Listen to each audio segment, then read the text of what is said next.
மக்களே, இது ப்ரோமோ உலகம். எல்லாரும் எப்படி இருக்கீங்க? சிவங்கி வந்து இன்ஸ்டாவில் புதுசாக செம்ம அழகாக இருக்க ஒரு ஃபோட்டோ ஷேர் பண்ணி பெண்மை 2.0 போட்டிருக்காங்க. இந்த 2.0 வந்து இன்னொரு விஷயமும் இருக்குது மக்களே. அது என்னென்னு பார்க்கறதுக்கு முன்னாடி சிவங்கியோட இந்த ஃபோட்டோ பிடிச்சிருக்குன்னா மறக்காம இந்த வீடியோவை வந்து லைக் பண்ணிக்கோங்க.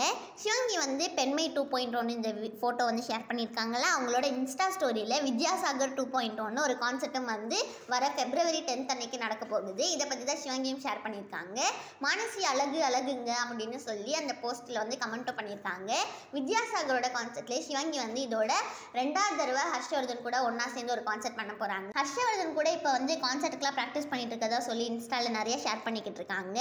அப்புறமா வந்து இன்னைக்கு சிவங்கி வந்து மதுரைக்கு போயிட்டு இருக்காங்க. ஏன்னா வந்து மதுரையில் ஒரு கான்செப்ட் நடக்க போகுது சிவங்கிக்காக. நம்ம குரேஷோட ப்ரெடிக்ஷன் வந்து இப்போ தப்பாக போயிடுச்சு மக்களே. அவங்க வந்து நெக்ஸ்ட் வின்னர் யாருன்னு நினைக்கிறாங்கன்னா மணிச்சந்திரான்னு சொல்லியிருக்காங்க. அவங்க என்ன ப்ரெடிக்ட் பண்ணியிருந்தாங்கன்னா பிக் பாஸ் சீசன் 7ஓட டைட்டில் வின்னர் வந்து விசித்ரா ஆவாங்கன்னு. நீங்கள் எல்லாரும் யாருன்னு நினைக்கிறீங்களோ அதை கமெண்ட் செக்ஷனில் சொல்லி இந்த வீடியோவை லைக் பண்ணிடுங்க.